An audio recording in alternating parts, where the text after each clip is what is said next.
하나님의 은혜와 평강을 빕니다. 사랑하는 성도님 여러분, 반갑습니다. 9월 첫째 금요일이네요. 이제 9월이 되다 보니까 8월하고는 또 느낌이 다르죠? 우리 스튜디오에도 벌써 가을이 찾아왔습니다. 여러분들 지난 여름 너무 고생 많이 해서 시원한 숲속으로 여러분들을 인도하려고 우리 조 목사님이 이렇게 신경을 써서 시원한 가을 풍경으로 바꿨습니다. 이 밤에도 여러분들과 함께 우리 하나님을 예배하게 돼서 참 기쁩니다. 이 시간 찬송 한 곡 부르면서 온라인 가정 예배 시작하겠습니다.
기도하겠습니다. 하나님 아버지, 오늘도 하나님의 은혜로 하루 생활 잘 마치게 하시고 또 이 밤에 편안한 마음으로 우리 주님을 예배하게 해주셔서 참 감사합니다. 오늘 이 밤에 우리가 드리는 예배를 하나님 기쁘게 받아주시고 또 이 예배를 통해서 우리가 더욱더 주님을 닮아가고 또 주님의 임재를 체험하는 그런 저희들이 되게 해 주시옵소서. 우리들의 삶이 어제보다는 오늘이 낫고 또 오늘보다는 내일이 나아지시도록 하나님 도와주시옵소서. 우리가 드리는 예배를 하나님 기쁘게 받아주시기를 간절히 원하오며 우리를 사랑하시는 예수님의 이름으로 기도드립니다. 아멘. 찬송 한 곡 더 부르겠습니다.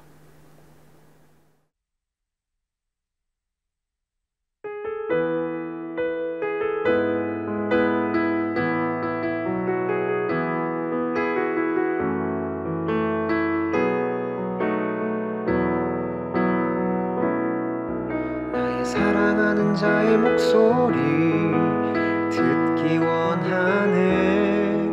나의 사랑 나의 어여쁜 자야. 바위 틈은 미란 곳에서 듣기 원하네. 부드러운 주님의 음성. 나의 사랑 나의 사랑 나의 어여쁜 자야.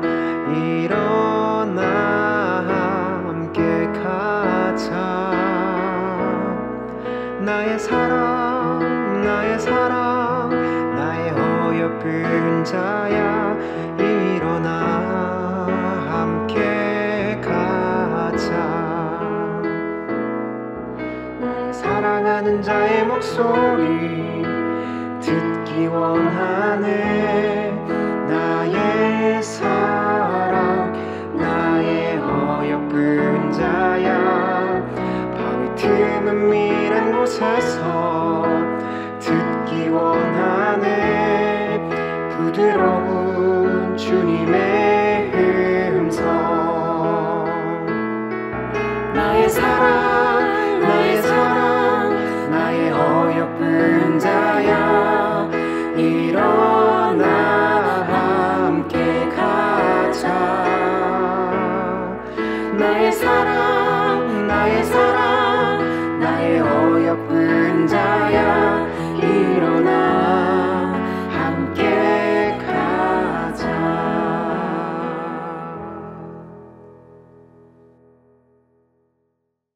오늘 함께 나눌 하나님 말씀은 잠언 6장 25절부터 35절까지입니다. 우리가 욥기 말씀 공부하기 전에 전도서 말씀을 공부했고, 전도서 말씀을 공부하기 전에 잠언을 공부했죠. 그때 잠언 말씀 거의 다 살펴보았는데 오늘 이 본문은 아직 살펴보지를 못했어요. 오늘 이 본문만 공부하면 이제 잠언 말씀 전부를 다 공부한 것이 됩니다. 오늘 함께 나눌 하나님 말씀은 잠언 6장 25절부터 35절까지입니다. 제가 읽어드릴 때 여러분들 눈으로 잘 따라 읽으시기를 바랍니다. 내 마음에 그의 아름다움을 탐하지 말며 그 눈꺼풀에 홀리지 말라. 음료로 말미암아 사람이 한 조각 떡만 남게 됨이며 음란한 여인은 귀한 생명을 사냥함이니라. 사람이 불을 품에 품고서야 어찌 그의 옷이 타지 아니하겠으며 사람이 숯불을 밟고서야 어찌 그의 발이 되지 아니하겠느냐. 남의 아내와 통간하는 자도 이와 같을 것이라. 그를 만지는 자마다 벌을 면하지 못하리라. 도둑이 만일 줄일 때에 배를 채우려고 도둑질하면 사람이 그를 멸시하지는 아니하려니와 들키면 7배를 갚아야 하리니 심지어 자기 집에 있는 것을 다 내주게 되리라. 여인과 간음하는 자는 무지한 자라. 이것을 행하는 자는 자기의 영혼을 망하게 하며 상함과 능욕을 받고 부끄러움을 씻을 수 없게 되나니 남편이 투기로 분노하여 원수 갚는 날에 용서하지 아니하고 어떤 보상도 받지 아니하며 많은 선물을 줄지라도 듣지 아니하리라. 아멘. 잠언 6장 25절부터 35절까지 말씀 읽어 드렸습니다. 오늘 읽은 이 본문의 내용이 뭡니까? 음녀를 조심하라 하는 것이 오늘 이 본문의 내용이죠. 25절, 26절 다시 한번 읽겠습니다. 내 마음에 그의 아름다움을 탐하지 말며 그 눈꺼풀에 홀리지 말라. 음료로 말미암아 사람이 한 조각 떡만 남게 됨이며 음란한 여인은 귀한 생명을 사냥함이니라. 방금 읽은 이 말씀을 보시면 음녀라고 하는 단어가 나오죠. 음녀라는 이 단어를 세번역 성경과 우리말 성경은 창녀라고 번역을 하고 있습니다. 그리고 공동번역 성경은 몸 파는 여자 그렇게 번역을 하고 있습니다. 몸 파는 여자들을 보면 어떻습니까? 화장도 진하게 하고 최대한 자신을 예쁘게 치장을 하죠. 그래야 남자들이 좋아하고 또 남자들을 꼬실 수 있기 때문에 그렇습니다. 그런데 남자의 입장에서는 이제 그런 여자에게 미혹되면 어떻게 되는 겁니까? 많은 돈을 잃게 되고 그리고 결국은 자기의 삶도 허비하게 되죠. 25절과 26절의 말씀이 그것을 말하고 있습니다. 다시 한번 읽어보겠습니다. 내 마음에 그의 아름다움을 탐하지 말며 그 눈꺼풀에 홀리지 말라. 음료로 말미암아 사람이 한 조각 떡만 남게 됨이며 음란한 여인은 귀한 생명을 사냥함이니라. 음료를 너무 좋아해서 수시로 음녀의 집에 들락날락 하다 보면 결국은 가난해질 수밖에 없죠. 음녀가 그냥 남자들하고 놀아줍니까? 돈을 줘야지 놀아주지요. 그런데 이제 남자들이 그 음녀에게 미혹되어서 계속 그 집 출입을 하다 보면 결국은 한 조각 떡만 남게 된다. 가난하게 된다. 그렇게 말씀을 하고 있고, 그리고 음녀는 귀한 생명을 사냥한다. 그렇게 말씀을 하고 있는데, 이 말의 의미는 음녀가 삶을 갉아먹는다. 삶을 허비하게 한다. 모든 것을 잃게 한다. 그 말이죠.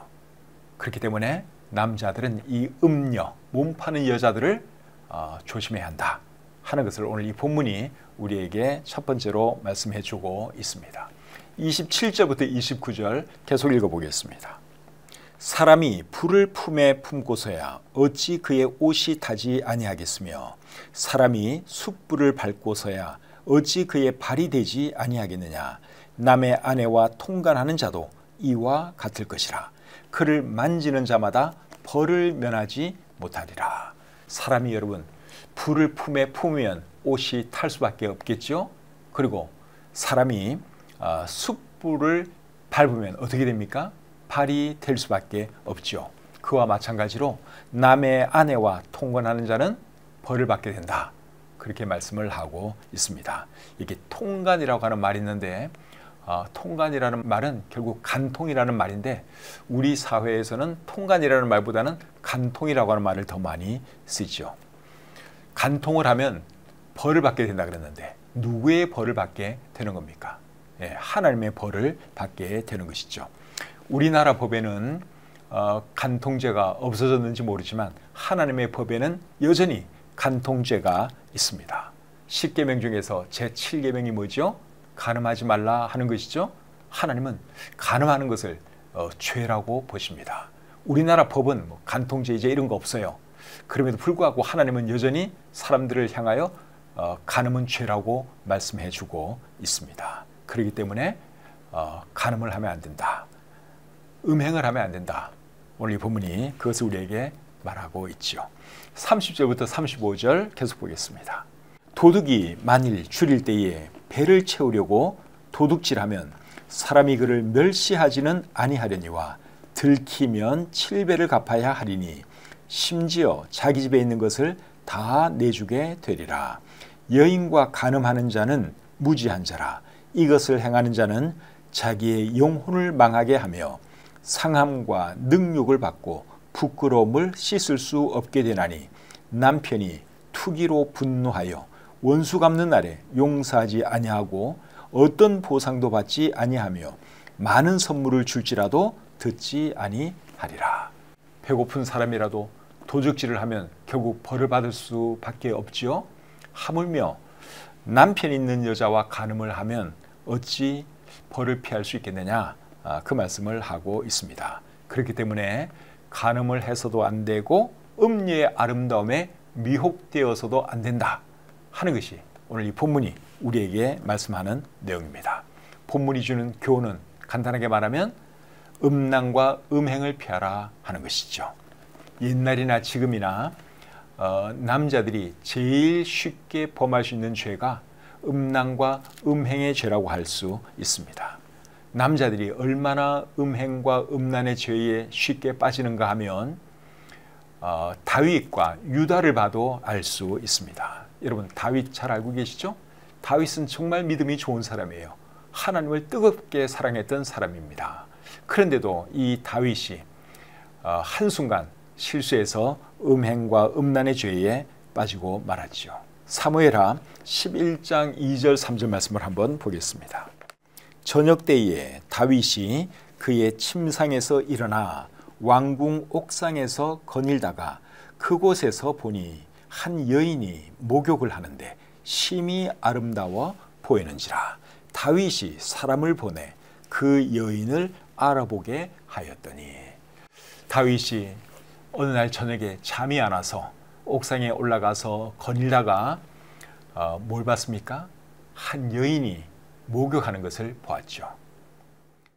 그 여인을 보았으면 한 여인이 조심하지 않고 저렇게 목욕을 하고 있네 그렇게 생각하고 눈을 빨리 돌렸으면 되는데 이 다윗이 계속 지켜봤죠. 그리고 그것을 즐겼죠. 그리고는 그 여인이 누군지 상당히 아름다워 보이는 여인인데 저 여인이 누구인지 알아보게 하고 그리고 결국은 데려오게 해서 그 여인과 함께 동침을 하게 됩니다. 그 여자가 우리가 잘 알고 있는 밧세바죠.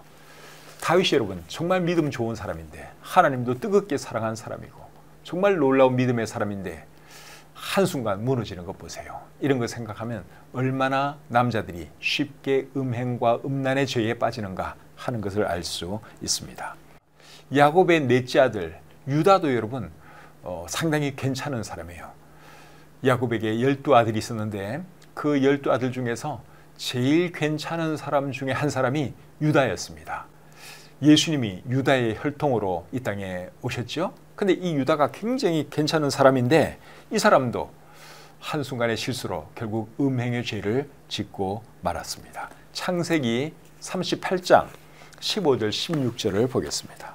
그가 얼굴을 가리었으므로 유다가 그를 보고 창녀로 여겨 길 곁으로 그에게 나아가 이르되 청하건대 나로 내게 들어가게 하라 하니 그의 며느리인 줄을 알지 못하였습니다. 자, 이 말씀을 보면 유다가 다른 마을에 볼 일이 있어서 갔습니다. 그곳에서 한 여인을 보았어요. 근데 그 여인의 모습을 보니까 몸 파는 여자예요. 화장도 진하게 하고 예쁘게 꾸미고 남자를 기다리고 있는 그런 여인이었습니다. 그래서 이 유다가 어떻게 하죠? 이 여자와 동침하고 싶어서 나로 하여금 그대와 동침하게 하라.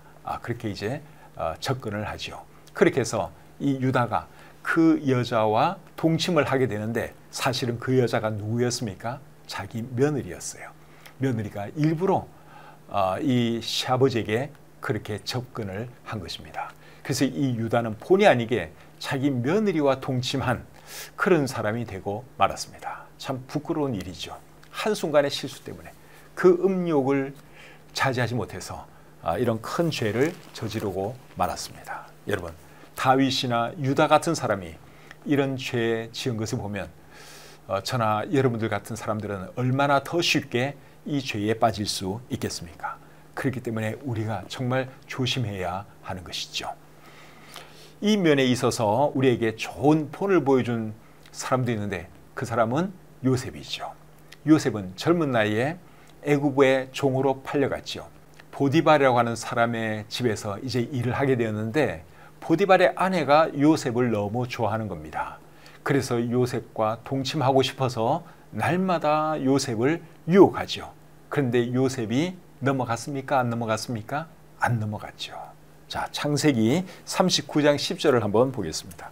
여인이 날마다 요셉에게 청하였으나 요셉이 듣지 아니하여 동침하지 아니할 뿐더러 함께 있지도 아니하니라. 요셉이 참 대단한 사람이죠. 젊은 청년이었는데 혈기왕성한 사람이었는데 자기 자신을 깨끗하게 지킬 줄 알았습니다. 그 여인이 그렇게 동침하자고 조르는데도 불구하고 그 여인을 멀리하고 그 여인과 함께 있지도 아니했다. 우리 성경이 그렇게 말씀하고 있습니다. 그 다음에 계속해서 11절 12절 보겠습니다. 그러할 때에 요셉이 그의 일을 하러 그 집에 들어갔더니 그 집 사람들은 하나도 거기에 없었더라. 그 여인이 그의 옷을 잡고 이르되 나와 동침하자. 그러나 요셉이 자기의 옷을 그 여인의 손에 버려두고 밖으로 나가매. 이 여자가 하루는 아무도 없을 때 요셉의 옷을 붙들고 동침하자고 매달렸습니다. 그렇게 했을 때 요셉이 옷을 벗어두고 뛰쳐나갔다. 그렇게 말씀을 하고 있죠. 그래서 여러분, 우리도 이렇게 해야 하는 것입니다. 성적인 유혹이 나에게 찾아올 때 이렇게 뿌리칠 줄 알아야 하는 것이죠. 요즘은 옛날보다 훨씬 더 이 성적인 죄가 만연해 있다고 할 수 있습니다. 성적인 유혹도 훨씬 더 많아졌다고 할 수 있습니다. 옛날에는 성적인 파트너를 만나려면 일단 밖으로 나가야 했습니다. 술집에 가든지 아니면 어떤 모임에 가서 이제 마음에 드는 이성을 만나서 성적인 그 욕구를 해결을 했는데 요즘은 여러분 사람들 만나기 위해서 굳이 밖으로 나가서 찾아다닐 필요도 없어요. 요즘은 인터넷에만 들어가도 이렇게 만날 수 있는 성적인 파트너 만날 수 있는 그런 것이 너무나 많기 때문에 그렇습니다. 그리고 이 인터넷에는 음란물이 얼마나 많은지 몰라요. 옛날에는 제가 어릴 때는 이제 음란물, 사진 같은 거 이제 이런 것이 있었는데 요즘은 그냥 인터넷에만 들어가도 우리 자녀들이나 우리 청소년들이 쉽게 음란물을 접할 수가 있습니다. 그리고 요즘 문제되는 것은 뭐죠? 딥페이크라고 하는 것을 통해서 음란물을 또 이렇게 만드는 사람들도 지금 굉장히 많아졌습니다. 딥페이크라고 하는 것은 인공지능 기술을 이용해서 가짜 컨텐츠 만드는 것을 딥페이크라 그럽니다. 그런데 이 기술을 이용해서 사람들이 뭘 만들어요? 음란물을 만듭니다. 그냥 아무나 사진을 이제 그 음란물과 합성을 하는 거죠. 그러면 마치 그 사람이 음란한 행위를 하는 것처럼 그렇게 보입니다. 그렇게 해서 이제 사람들을 접속하게 만들고 그것으로 돈벌이 하는 사람들이 지금 대한민국 땅에 굉장히 많다 그럽니다. 그리고 요즘은 여러분 동성애는 또 얼마나 흔해졌습니까? 옛날에는 동성애하는 사람들이 쉬쉬하면서 몰래 했는데 요즘은 아예 대놓고 하잖아요. 동성애자들이 축제도 부리고 막 그럽니다. 참 우려가 되는 것은 앞으로 머지않아서 동성결혼이 합법화되지 않을까 하는 생각이 들고, 그리고 동성 부부들을 자연스럽게 보게 되지 않을까 하는 그런 생각이 듭니다. 이런 세상에 우리가 살고 있는데 여러분, 오늘 이 본문이 우리에게 주는 교훈은 뭡니까? 음행과 음란을 피하라 하는 것이죠. 성경 다른 곳에서도 이제 성적인 죄에 빠지지 말 것을 말씀을 하고 있는데 고린도전서 6장 18절을 한번 보겠습니다. 음행을 피하라. 사람이 범하는 죄마다 몸 밖에 있거니와 음행하는 자는 자기 몸의 죄를 범하느니라. 음행을 피하라 그렇게 말씀을 하고 있죠. 다른 죄는 몸 밖에서 범하는 죄지만 음행은 자기 몸의 죄를 범하는 것이다. 그렇게 말을 하고 있습니다. 19절 20절 너희 몸은 너희가 하나님께로부터 받은 바 너희 가운데 계신 성령의 전인 줄을 알지 못하느냐. 너희는 너희 자신의 것이 아니라 값으로 산 것이 되었으니 그런즉 너희 몸으로 하나님께 영광을 돌리라. 우리 그리스도인들의 몸은 하나님의 성전이라고 말씀을 하고 있죠. 성전에다가 죄를 지으면 되겠습니까? 안 되겠습니까? 안 되지요. 그러니까 우리가 음란의 죄를 지어서는 안 된다. 그렇게 말씀을 하고 있습니다. 우리의 몸은 우리의 것이 아니라 하나님께서 값으로 산 것이라고 말씀하고 있습니다. 그렇기 때문에 우리는 우리의 몸으로 하나님께 영광을 돌려야 하는 것이죠. 계속해서 7장 1절입니다. 너희가 쓴 문제에 대하여 말하면 남자가 여자를 가까이 아니함이 좋으나 음행을 피하기 위하여 남자마다 자기 아내를 두고 여자마다 자기 남편을 두라. 하나님께서 결혼 제도를 만드신 이유 중에 하나는 음란을 피하도록 하기 위해서 결혼 제도를 만드신 거예요. 물론 결혼을 통해서 우리가 자손도 번식시키지만 또 결혼 생활을 통해서 음란의 죄를 피하도록 하기 위해서 하나님께서 이 부부 제도를 마련해 주셨다 하는 것이죠. 그리고 3절을 보시면 남편은 그 아내에 대한 의무를 다하고 아내도 그 남편에게 그렇게 할지라. 그래서 결혼한 부부는 자기 배우자에게 성적인 의무를 다해야 하는 것이죠. 성적인 의무를 다 안 하다 보면 자기 배우자가 이제 다른 사람에게 눈을 돌릴 수가 있기 때문에 그런 것이죠. 그렇게 되면 결국은 또 음란의 죄에 빠지게 만드는 결과가 되기 때문에 그렇습니다. 그래서 우리 하나님의 사람들은 내 자신이 누구인가? 나는 하나님께 영광 돌려야 할 사람이다 하는 것을 철저하게 인식해야 하고, 그리고 성적인 욕구는 부부관계를 통해서 해결해야 한다 하는 것을 꼭 기억해야 하죠. 여러분, 음란과 음행의 죄 앞에서는 장사가 없습니다. 나는 절대로 음행의 죄에 안 지어. 그렇게 말할 수 있는 사람이 있을까요? 그렇게 말할 수 있는 사람 한 사람도 없습니다. 그리고 사탄은 우리가 얼마나 음행과 음란의 죄에 약한지를 잘 알고 있습니다. 그렇기 때문에 사탄은 틈만 나면 음란의 죄를 통해서 우리를 넘어지게 만듭니다. 그렇기 때문에 우리는 더 열심히 기도해야 하고 더 성령 충만해야 하는 것이죠. 요셉이 음란의 죄로부터 자기 자신을 잘 지켰던 것처럼 저와 여러분도 음란으로부터 우리 자신을 잘 지키고 우리의 몸으로 하나님께 영광 돌리며 살아가시기를 바랍니다. 그렇게 하시는 우리 모두가 되시기를 우리 주님의 이름으로 축복합니다. 찬송 한 곡 부르겠습니다.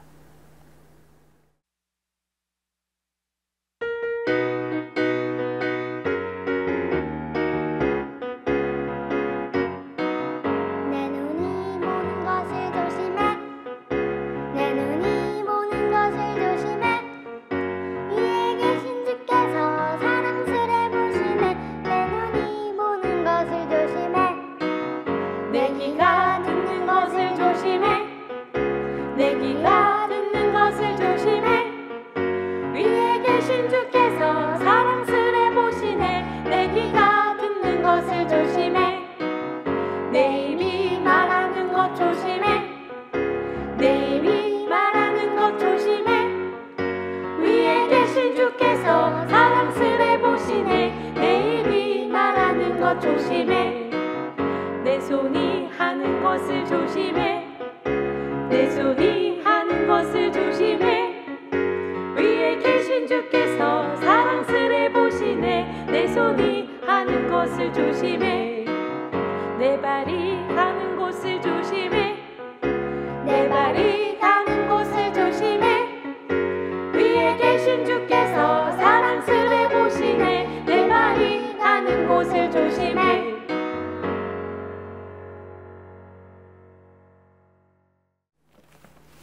기도하겠습니다. 하나님 아버지, 이 밤에도 잠언 6장 말씀을 통해서 우리에게 말씀해 주시니 참 감사합니다. 이 세상은 참으로 음란하고 음탕합니다. 이런 세상 속에서 까닭 잘못하다 보면 우리도 음행할 수 있고 음란의 죄에 빠질 수 있음을 고백합니다. 하나님 아버지, 우리들을 불쌍히 여겨주시고 어떤 유혹이 있다 할지라도 우리 자신을 잘 지킬 줄 아는 믿음의 사람들이 되게 해 주시옵소서. 요셉이 자신을 잘 지켰던 것처럼 우리도 그런 사람들이 되게 해 주시옵소서. 하나님께서 우리들의 가정을 지켜주시고 또 우리 자녀들을 하나님 지켜 보호해 주시옵소서. 주신 말씀을 감사드리며 예수님의 이름으로 기도드립니다. 아멘. 이제 잠언에 있는 모든 말씀 우리가 다 살펴보았습니다. 잠언을 통해서 우리가 참 많은 교훈을 받았는데 잠언에서 배운 이런 교훈들 늘 마음에 잘 새기고 꼭 실천하며 살아가시기를 바랍니다. 우리 자녀들과 예배 드린 분들은 여러분들 자녀들하고도 이런 문제, 이런 주제를 가지고 한번 대화해 보는 것도 나쁘지 않을 것 같아요. 조금 쑥스러울 수는 있는데 그래도 여러분, 이 시대가 원체 성적으로 타락하다 보니 자녀들도 사실은 인터넷이나 또 친구들을 통해서 우리가 생각하는 것보다 더 많이 알고 있을 수도 있어요. 또 이미 음란물을 접해 봤을 수도 있습니다. 그것을 감안해서 여러분들 자녀들이 성적으로 건전하게 잘 자라고 있는지, 또 성적으로 잘못된 것에 오염되어 있지는 않는지 여러분들이 한 번씩 점검도 하시고 또 많은 대화 나눌 수 있기를 바랍니다. 오늘 하루도 여러분 일하시느라고 참 수고 많이 하셨습니다. 이제는 많이 시원해져서 잠자기는 그래도 참 좋죠. 오늘 이 밤에도 편안하게 잘 주무시고 오는 주일에 우리 교회 다 모여서 우리 주님을 함께 예배하도록 하겠습니다. 편안한 밤 되십시오.